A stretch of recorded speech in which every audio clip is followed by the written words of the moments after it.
মন্দিরের ভিতরে বসে আমার ঠাকুমা করছিল সন্ধ্যা আরতি, আর বাইরে সবাই বসে গান করছিল। Hello everyone, good morning. কেমন আছো সবাই? আশা করি সবাই ভালো আছো, আর আমিও অনেক অনেক ভালো আছি। তো আজকে ছিল গুরু অষ্টমী, তার জন্য মন্দিরটাকে একটু বেলুন দিয়ে সুন্দর করে সাজিয়েছিলাম, আর এখানে ঠাকুমা দিচ্ছিল সবাইকে তিলক। গুরু অষ্টমী উপলক্ষে আজকে বাড়িতে একটু বই পাঠ করা হবে, তার জন্য সবাই কিন্তু চলে এসেছিল এখানে। আর এইদিকে হচ্ছিল রান্না করতে বসে গিয়েছিল আমার কাকা আর আমার মা, দুজনে মিলে রান্নাটা কমপ্লিট করবে। কিন্তু অন্য অন্য দিনের তুলনায় আজকের রান্নাটা একটু অন্যরকম করা হয়েছে। তারপরে এখানে সবাই চলে এসেছিল, আর দাদু কিন্তু এখানে বই পাঠ করা শুরু করে দিয়েছিল। তার জন্য সবাই এখানে মনোযোগ দিয়ে বই পাঠ করাটা সবাই শুনছিল সবাই। আর আমাদের মাঝখানে কিন্তু গোপালও ছিল। গোপালও কিন্তু আমাদের মাঝখানে বসে বই পাঠ করা শুনছিল। তারপরে বই পাঠ শেষ হওয়ার পরেই শুরু হয়ে গিয়েছিল গান কীর্তন। আর এখানে সন্ধ্যা হয়ে গেছে, সন্ধ্যার সময় শুরু হয়েছিল সন্ধ্যা আরতি। মন্দিরের ভিতরে বসে আমার ঠাকুমা করছিল সন্ধ্যা আরতি, আর বাইরে সবাই বসে গান করছিল। সব গান তো তোমাদের শোনানো যায় না, তাহলে তো ভিডিওটা অনেকটাই বড় হয়ে যাবে। কিন্তু এই সন্ধ্যা আরতির গানটা খুব সুন্দর হয়, আশা করি তোমাদের ভালো লাগবে। তোমরা একটু শুনে নাও।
আমাদের গান কীর্তন আজকের মতো এখানেই শেষ করা হলো। তারপরে সবার জন্য একটু প্রসাদের ব্যবস্থা করা হয়েছে, তার জন্য এখানে সবাইকে বসতে দেওয়া হয়েছিল। সবাই বসে পড়েছিল প্রসাদ নেওয়ার জন্য। আর আগেই বলেছি যে আজকে অন্যান্য দিনের থেকে আজকের রান্নাটা একটু অন্যরকম করা হয়েছে। যদিও এই গান কীর্তন করতে আসা সব দাদু ঠাকুমারাই বলেছিল যে আজকে ঘুগনি আর মুড়ি করতে, তাই এখানে দেখতে পাচ্ছ এখানে ছিল মুড়ি আর এখানে বালতিতে ছিল ঘুগনি।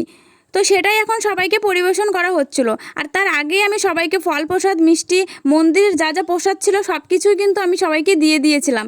কিন্তু আমার ভিডিওগুলো আমি ক্যাপচার করতে পারি না, তার কারণ হচ্ছে ভিডিওগুলো আমি একা একা করি, আমার ক্যামেরা ধরার মতো তেমন কেউ নেই। তার জন্য আমার নিজের ভিডিওগুলো আমি ক্যাপচার করতে পারি না। তো যাই হোক, খাওয়ানোর ব্যাপারটা না একটু কেমন যেন লাগে আমাদের। আগে পরে কোনো দিন এই মুড়ি ঠুড়ি খাওয়ানো হয়নি, তার জন্য মুড়ির সঙ্গেও ছিল খিচুড়ি প্রসাদ। তো খিচুড়ি প্রসাদটা এখন সবাইকে দেয়া হচ্ছিল। আর আমি এখানে সবাইকে খাওয়া প্রায় শেষের দিকে, তার জন্য সবাইকে আমি জল দিচ্ছিলাম আর একটু করে ভিডিও করে নিচ্ছিলাম।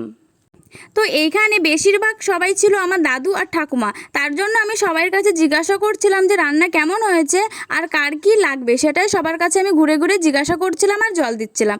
তারপরে এইদিকে সবার খাওয়া শেষ হয়ে গিয়েছিল, আর গোপালকে তুলে দিলাম কাকির হাতে। গোপাল এখন চলে যাবে বাড়িতে, আর বাড়ি পুরো এখন আমাদের পুরোপুরি ফাঁকা। তো জানি না আবার কবে এই দাদু ঠাকুমারা আমাদের বাড়িতে আসতে পারবে। তো যাই হোক, তারপরে সবাই চলে যাওয়ার পরে আমরা বসে পড়েছিলাম খেতে। এদিকে আমি নিয়ে নিয়েছিলাম মুড়ি ঘুগনি, আর মা নিয়েছিল খিচুড়ি। তো আমাদের বাড়ির এই ছোট্ট ছোট্ট অনুষ্ঠানের ভিডিও তোমাদের কেমন লাগে একটা কমেন্ট করে জানিও, আর যদি ভালো লেগে থাকে তাহলে একটা লাইক করে দিও। আমার তো এই ধরনের ভিডিও করতে খুবই ভালো লাগে, আর তোমরা যদি একটু ভালোবাসা দিয়ে পাশে থাকো তাহলে আমাদের এই ছোট্ট ছোট্ট আনন্দের মুহূর্তগুলো তোমাদের সঙ্গে শেয়ার করতে পারবো। তো ভিডিওটা আর বেশি বড় করব না, এখানে শেষ করব। আর দেখা হবে নেক্সট কোনো ভিডিওতে। আজকের মতো টাটা।